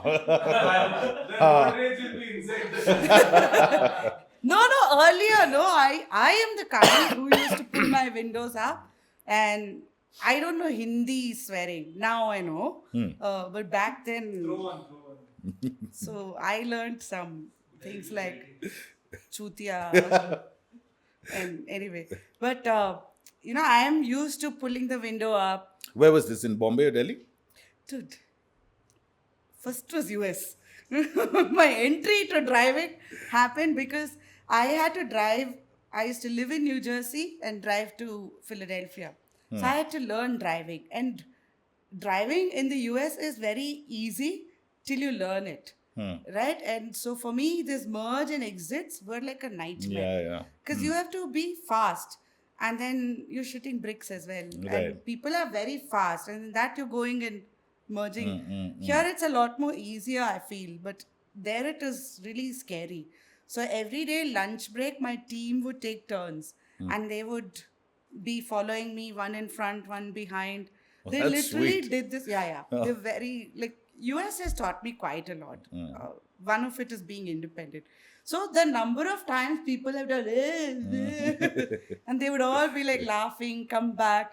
Today there were 15. There used to be this, Count. who's better in leading and training Saujanya kind of thing. But I think everybody should, at some point, Learn as how a to drive. woman, learn Absolutely. driving. That's the most wonderful feeling itself. I've actually driven with handbrakes up because those were automatic cars there. But when I came to India, Vivek Nagar in Bangalore, it's a high slope. Have you driven a high slope with the stick shift? The car goes backwards. So I had to leave by 6 o'clock in the morning so that the traffic is less. And then I had to put the handbrake, and I drove and reached the office. And even leaving, I had to plan it based on because there is no patience for an elbowed in India. It's only then I understood how men think of women when they're driving. And I bloody well cashed it. We can do one more session on that as well, on how, to your point, on how to anticipate when a woman is driving. Okay, so when you ran the school, business to a passion sport, it's a different hat, no, Chetan? It is. And money, your relationship with money while going through this is one thing. To balance it out and say, okay, this much is enough for me, but I need this enough coming consistently, and that is through the school. There's a satisfaction you're getting. Sometimes this is more than this. Like the Absolutely. satisfaction is more than the money. How do you... Mama! Wow. Shorts. What rush? What kind of nail did you use? Chetan, your fault. Sorry? Yes. That's something you learn well. Apologize very quickly. Fast. That was pretty fast. So, what kind of what did you go through? How did you stabilize that? What's that journey like? Truth is, I'm still working that out. I like your honesty here. Yes. So it's not always as glamorous as it looks, for sure. Right? It's really tough. Okay, trying to only do this because you're passionate about it. Right? Now there are some times, like for example, this last rally school, 3 days. So we decided to do it in Goa. About 4 days before the rally school, we had just 3 students. 3 students wasn't even going to cover my cost of going to Goa and coming back with those cars, because we had to drive those cars, and those are race cars. It drinks a lot of fuel, so it wasn't even covering the cost of my fuel. But now I'd already committed, and 3 students were already there. There was no way I was going to back out of it, right? So it's going to be a really tough month, which means now you're putting money through your pocket to just run the rally school. There is only so much passion can also take, right? Because at the end of the day, you have to feed your tummy. You need a shelter over your head.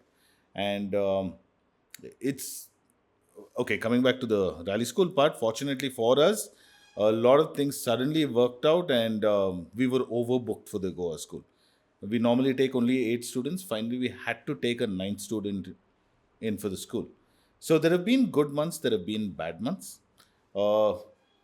Fortunately, there are only 5 or 6 rallies in a year. So over a year, whatever we can accumulate through the rally schools, we keep by to do our rallying as well, right? But then there are these smaller autocrosses that happen, and these autocrosses, they happen so often that there is a lot of expenses that go into that as well, because it's not just the entry fee, but for a person like me, I don't do one run, I do about 5 runs, right? So any good weekend, let's say 5 runs at 5,000 rupees is 25,000 just on the entry. Then there's a fuel cost, and I run on high octane fuel in my car, which means we're paying about 160 rupees per liter of fuel. Okay. And then there is maintenance of the car. So typically a weekend of an autocross would cost me about, say, 60 to about 75,000 rupees. Right? And there are almost every weekend one autocross happening. Okay. Some autocrosses offer a cash prize. So if you win those autocrosses, you get a cash prize. A lot of them don't offer cash prizes. So now I have to be very choosy about which autocrosses I'm doing, which I'm not. Now I can't afford to do only autocrosses which are offering money, because then I'm not really being passionate about what I'm doing. There are some autocrosses which don't offer you a cash prize but are very well organized and run. And then, of course, being from the same fraternity, there are friends who are organizing certain autocross. Now, you can't say, you're my friend, give me the entry fee, but you will have to be a part of that event. So then you go and take part in those events. So, although it's not very easy, we try to do as much racing as we can every single week. Okay, our days are relatively free. Sorry, our weekdays are relatively free because most of these events are designed over a weekend. So what we try to do then is try to start other businesses which we can actually run on a weekday. You cannot, if you are full time into racing, I assure you, you cannot hold a job. Okay, because when you do a rally, and especially when it's out of town, your entire week is gone. You're shipping, you're doing Correct. You're sending your vehicle, you're in the workshop getting your vehicle done. Then the rally itself is a 4 or 5 day process because you have your reconnaissance, you have, the documentation and stuff like that. So one entire week is gone. Now, if you have even 6 rallies, you're talking about 6 weeks, and no organization is going to give you 6 weeks off. Right? So you can't hold a job, a regular job. So more often than not, you start trying to think like an entrepreneur, try to start off you're hustling basically to make ends meet for you to do your next event. Then, of course, there's that whole thing about trying to get sponsors. Once you get a sponsor, no, you're a lot more relaxed because that takes care of most of your, costs. And then, of course, you can do so much more when it comes to practice, training, testing, everything. There's so much more you can do because you're sponsored. So it is a very, very tough balance to keep even to this day because this is my profession. Now, probably in the next couple of years, when I do decide to, hang up my boots and not race anymore, then I think it would be a lot more different because then I can afford whatever income comes in just stays. It doesn't go out again. But in my profession, again, it's very difficult because you need to be relevant to be able to train. So if I am winning races today, people are going to come to me and say, "Yeah, train me." But if I am a has been, they might not want to still come and train under me. that is still there. Right? So yeah, it is. So I have to be relevant.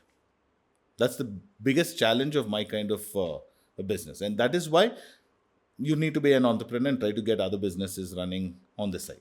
Considering we spoke so much about time, then this must be a proper race against time as well. It is. It is. I mean, you take any of these kind of sports, like whether it's racing, whether it's boxing, all this, there is a limit to which you can do it. Even for me as a person, my reflexes are going to slow down. It is inevitable, right? As I'm going to grow older, my eyesight is going to go, whether I like it or not, right? So it is a race against time. So we need to make the most of it when we can.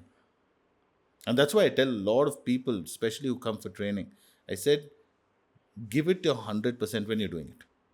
When you're going to stop, you'll never know. So that's my piece of advice to all the kids who come for the rally school as such. Do people wear glasses like me? Yeah, of course. It's so hot, it fogs up, right? It does, not that they don't, but there is, solutions to these kind of problems. No, as in there is a actual solution that you put on your glass, which does not let it fog. Like soap? Not so. It's a formulated solution. I don't know what it's called. But you also use it for your windscreen. So in places where you're racing, where it's extremely cold, or when it starts raining, the glass does not fog up. So there you are use solutions that for your glasses as well. Yeah. Okay. So I'm going back to your win and loss. If you were, now that we spoke about students and various types of students, age groups, and just your own journey from where you started to where you are today, if I were to ask you, describe what win feels like and what does loss feel like, how would you describe it? Okay. Can you go back to a moment where you experienced it as well? Sure. I mean, I think one of the reasons why I think personally motorsports has helped me a lot is also because through my losses is where I've gained the most. Gained the most experience. I think I've gained so much more knowledge while losing, because it also gives me the opportunity to want to improve and not repeat these mistakes, right? There are so many solutions you find when you lose.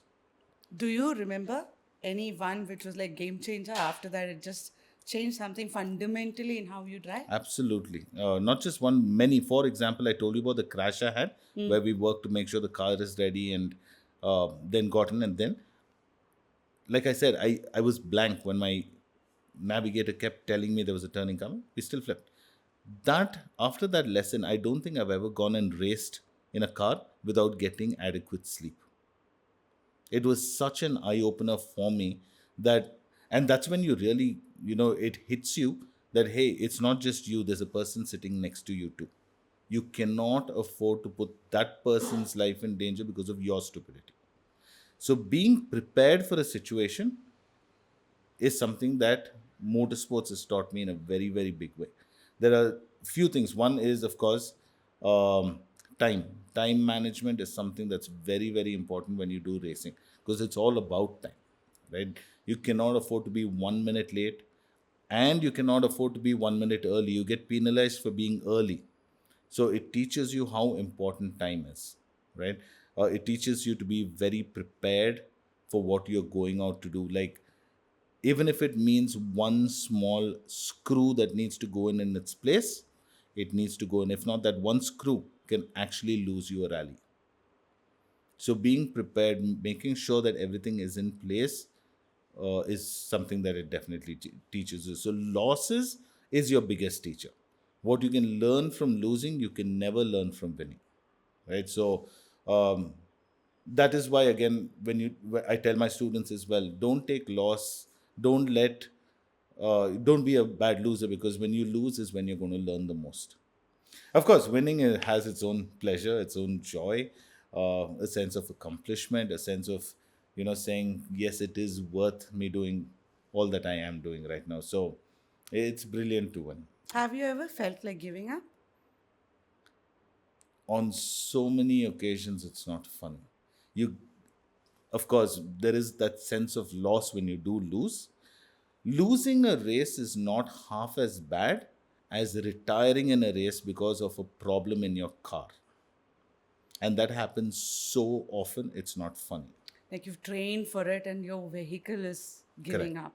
And that also not because of the tuner or anything, that it could just be because you're running on such difficult terrains that these cars that we race are actually built for the street, not specifically for racing, right? So there's only that much these cars can also take, right? So you could go hit one bump and something as small as a fuse might fall off, and it's the end of your rally. Because in such a big vehicle, what are you going to search for? That one small fuse. It's like a needle in a haystack, right? So you lose out.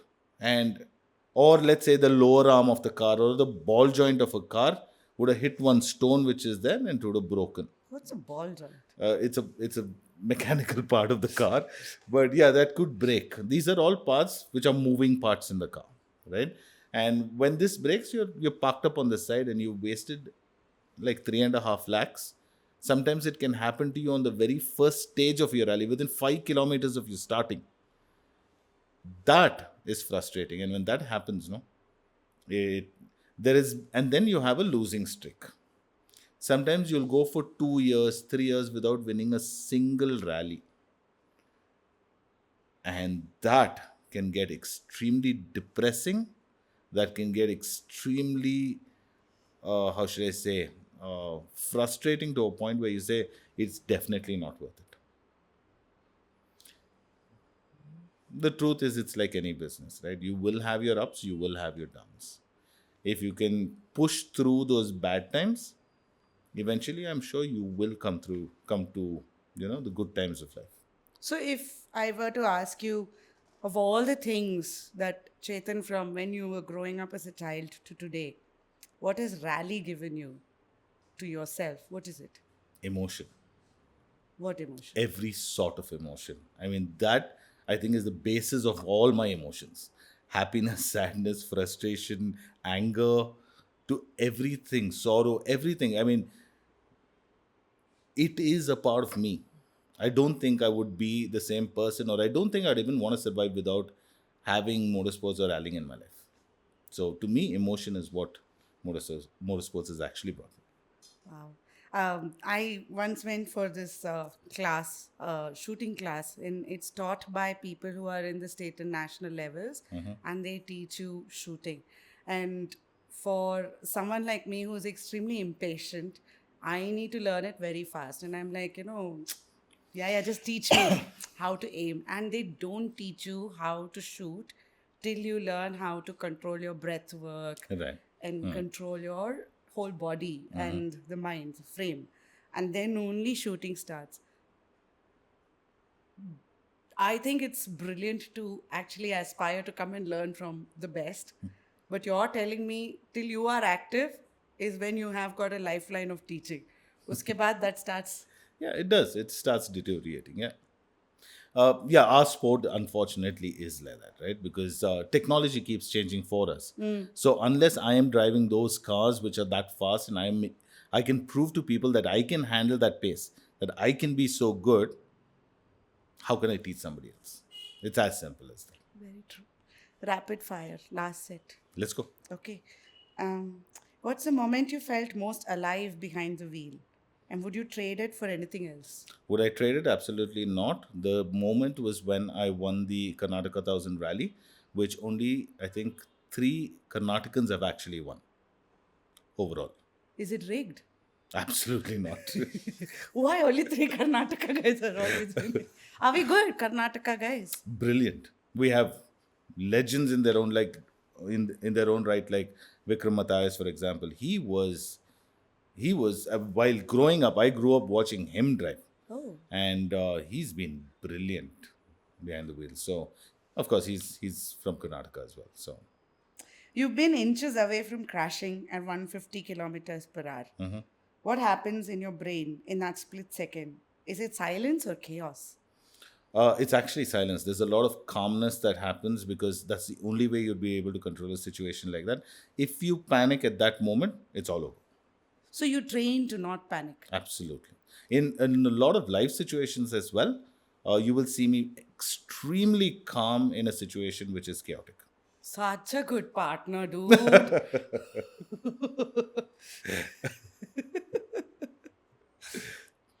Siko, ladko. No, I'm looking at the camera and telling. No, something all calmness. Judgment, no? Again. Can Adrenaline, become addictive? yes. How do you come down from that high in everyday life? I mean, reality will automatically bring you down. You don't have to try. Good question. Well, not really, because then you're looking at opportunities to actually get your adrenaline growing again. So you're already seeking it. You're always seeking it, of course.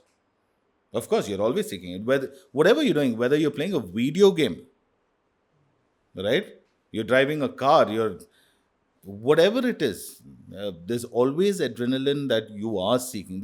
So, adrenaline releases dopamine. What does dopamine do? It's your happy drug inside your head, right? So, you're always seeking it. How much is enough of it? When you know that you're not causing a problem for anyone else around you, that much is enough. When you get too addicted and you do anything too much is obviously bad. So How do you know when you're getting addicted? then people will start telling you.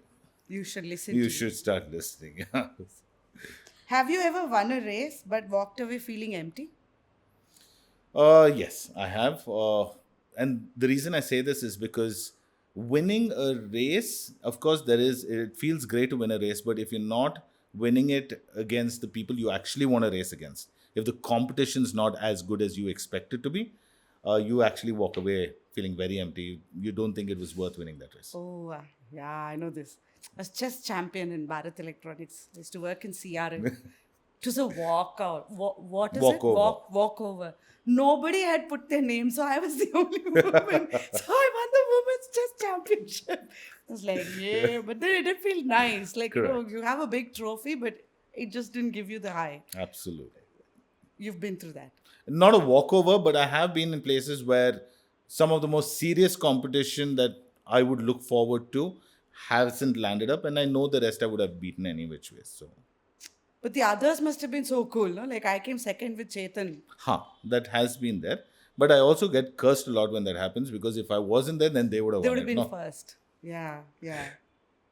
Okay. Racing teaches you that fear doesn't vanish. It just becomes background noise. Does it?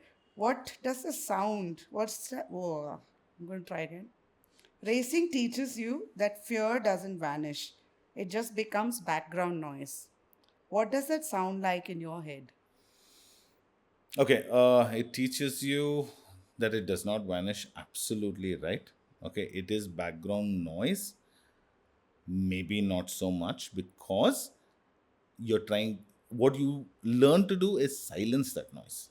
You don't let fear take over, because the minute you let fear take over, then there's a lot of hesitation. Once there is hesitation, then you're not giving it 100%. For example, if I were to be coming down a corner and I've decided I'm taking it at about 140 kilometers per hour, and then fear suddenly sets in, I'm going to hesitate. Then either I'm going to brake too early, I'm going to brake too late, I'm going to goof up. So I know there is fear, which means you need to be aware that if you overdo it, there could be repercussions to it. But at the same time, you silence it, because you need that moment to know what you're doing and not let fear set. So you try to silence it. Wow. This is such a powerful thing you just spoke. I Because- can give Gyan. I've been teaching for a long time. No, it's really coming out of experience also, It is, right? yes. Like fear can be fear of uncertainty, fear of many things. But you're saying it's all controllable Yes.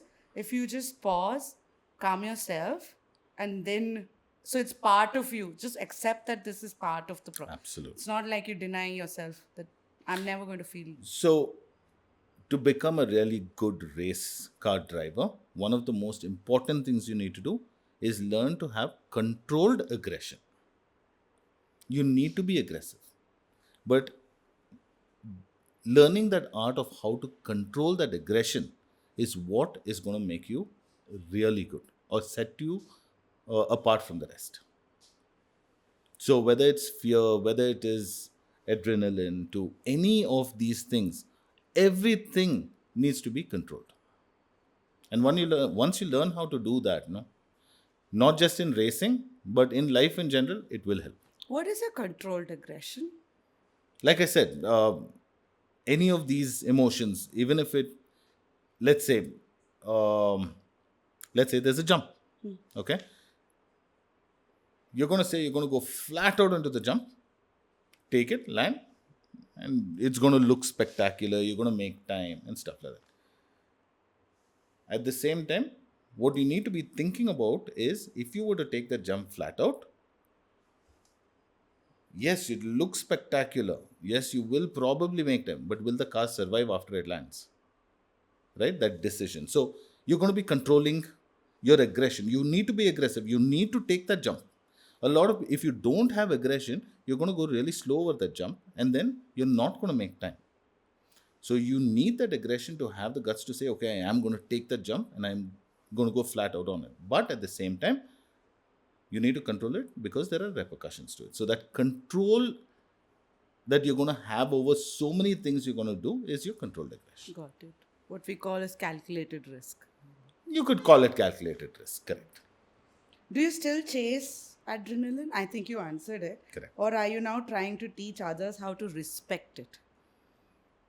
Definitely teaching people to respect it is the goal, right? Because like we just had that whole discussion. One, the thing that you are, or my goal to teach people is that controlled aggression part, okay? And of course, respect adrenaline, because if you push it beyond a certain limit, it will come back to bite you in the backside, right? Too much of anything is going to be hazardous. However good it is, it's not advisable. You started out racing for yourself. What was the exact moment you realized this isn't just about me anymore? I think initially, like we said, we started this whole thing off by helping other people out because you were good at it. And it feels good when somebody comes and says, hey, can you help me learn something, right? It's a feel good factor that you get. So, that helping people out, you could probably call it selfishness because you feel good about it. And then it turned into a business by itself, and then I guess it was a win-win for everyone around, right? And it makes you feel good, and you want to do better and teach them better. Once they start winning races, makes you feel proud. That itself is another adrenaline shot for you. So yeah, it all kind of boils down to that. That's which happens when people start winning. And racing is a very regulated sport as well, right? It Like is. drugs to everything. It's extremely regulated. It is, yeah. How regulated is it? Very, very regulated because uh, it is, how should I say it? The federation that we race with or that governs motorsports in India is affiliated to the government, right? With that comes a lot of norms. So let's say that there is somebody who does do drugs, and there are checks, random checks that happen at our events. If you're found taking drugs, then you are banned from the sport for life. A lot of sports also tell you that you're banned for 2 years, 3 years. In our sport, there is zero tolerance. You just banned. You're just banned for life. You'll never get a license, a racing license from the federation, because especially in our sport, you're putting so many people's lives on the line, right? Because if you're racing in in places, or even on the road when you're doing your transport sector, you could go and hit people if you're not in your senses. So alcohol, drugs, all this is an absolute no-no. And that also teaches you to respect other people's lives and yourself, not to do drugs. You're not just talking about before the race, because some of these are like Oh yeah, traceable they to yeah, yeah days to they'll weeks together. no, some of these, I mean, most drugs are traceable in your system for 6 months. 6 months. Absolutely. So they do a hair follicle test. So in a hair follicle test, a lot of drugs are, you can actually find out you've had drugs for 6 months.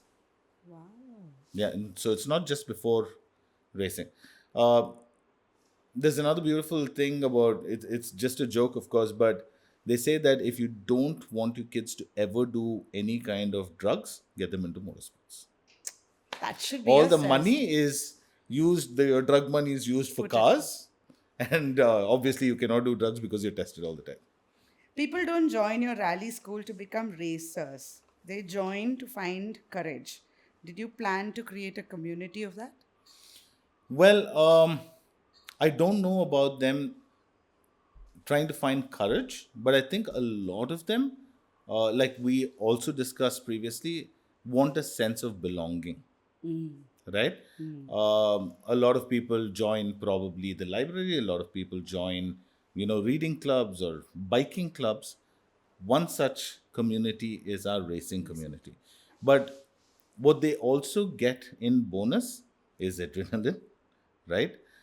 And become better drivers, because we teach you techniques where if you skid, how to prevent those skids and things like that. So joining this community has so much more benefits uh, than just learning how to race. So it's not only for people who want to race, but also for people who just want to belong to a community. Got it. And the fastest cars don't always win. It's the ones with the best teams. What's the one thing you teach about trust in racing that applies to life? Well, I think we've already covered that, right? Pretty Yeah. much about the amount of trust you need to have in your navigator and your service team. Has a student ever surprised you by doing something you thought only a pro could pull off? Absolutely. One of my very recent students, his name is Jahan Singh Gill from Chandigarh. Young lad, he came in for his first training, a level 1 training, and very aggressive, of course, young blood, very, very aggressive. He comes, and I think on the third or the fourth lap of the track, he actually flips. But he continued, we repaired the car, and he continued his training for the 2 days. This was about 3 years ago. Last year, he actually topped the charts and won the junior rally championship and won the INRC 3 championship, which was really really brilliant. As a teacher, that must be very. Oh yeah, absolutely. We often hear about legacy in terms of records, but in building the school, what do you hope your students say about you 10 years from now? Wow. Well, I just want them to, I don't know, remember that where they started from, and if they could probably replicate what I started. Because in 10 years' time, I might be a had been, but they would, in all probability, be at their peak. And if they could do what I am doing today, I think that would make me super proud. Nice. Nice. You think you'll be alive? Hopefully, yeah. You still built, you've built something rare, a motorsport community in India. Do you think people underestimate how powerful that is? 100%. 100%. Because whether it is so when it's a community, right, it's not only about racing, right, it's about meetups, it's about events that we do. And this, what people don't realize when we build this kind of a community, is that there is so much we are bringing to the environment itself in terms of businesses. There are so many businesses that prosper, so many businesses that become much bigger because of this community. And it's a great marketing tool. Okay, motorsports is brilliant. Think about it. You have a car running around in town which is slightly louder than the other cars. Okay, looks so much more colorful than a regular car, and then you have stickers on it. It is a running billboard that attracts attention, right? Because a normal billboard, if you see it, you see it. You don't. But when there's this loud car going around, instinctively people will turn to look at it, and then you are branding on it. Yeah. So imagine a moving billboard. It's brilliant, right? So yeah, I think people underestimate motorsports and what we can bring to the community. You want to talk about the IPL part? Sure, sure. That's, I think, something I'm very, very proud of. I cannot actually use the word IPL, right? That's an infringement of thing. But okay, let me just say that this was inspired by the IPL, because it truly was, right? It's a league format uh, event that we conduct, wherein what we did was I just called in random 10 or 12 of my friends and said, this is what I want to start. I want to start a league format race wherein I want 10 team owners. And then we'll go through that entire process of, getting drivers on board. You will have a proper auction and stuff like that. So out of the 12 people I called, 10 people bought into the project, right? So they bought 10 teams. Then I called, it's a small community, it's not too large. So I literally called every one of the drivers and said, this is what I'm planning to do. Would you like to be on board? There's a small registration fee to be a part of this. So I think a good 90% of the drivers that currently race all signed up for it, which is brilliant in Nice. any mean, Yes. right? So they all signed up. Then we actually had a proper auction where we sold these drivers to the team owners. We gave them a wallet size, and within that wallet size, and for the first time, so many drivers got paid to actually participate in a race instead of actually paying to participate. For the first time, these drivers got paid. Wow. So we created that as a really awesome thing. And we had 5 rounds, and all of them were super successes. First year, we didn't have sponsors for the event, so there was a lot of money that I had to pump into actually running this entire event. It was called the Clash of the Motor Clans. Okay, it was themed based on clanish behavior, because each team became one clan, and they would fight together against the other clans and stuff like that. So it really was a super success. So if you look it on paper, although the entire event was a super success, the balance sheet looked really, really bad. So yeah, this is going to be the second year. We are hoping to secure some sponsors for that event. We have friends and family pitching in to try to get this whole thing rolling, because I think this is a property that could grow with a valuation of over 100 crores, right?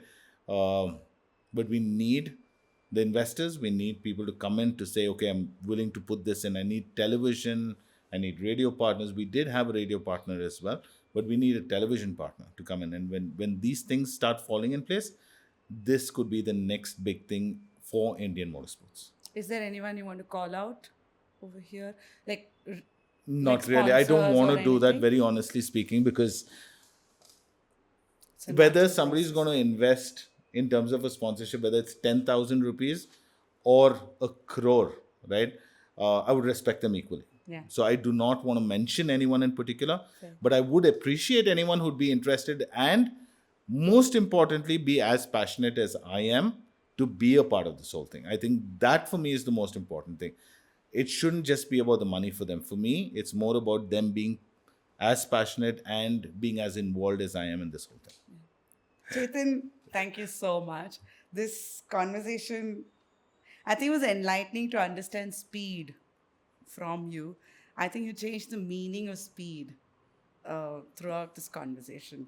And the whole concept of endurance and what motorsporting means and parallels to life, I think was a brilliant conversation. I think the pleasure was as much mine. Thank you so much, and the team, for being here and actually making this happen for us. Thank you. And if you guys are really interested in starting on this journey, follow the link that we give. I hope we put a link.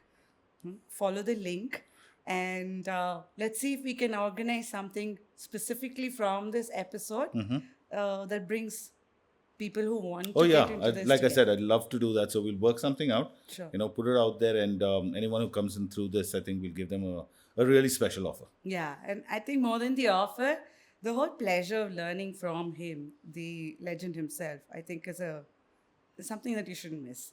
So thank you so much. Thank you.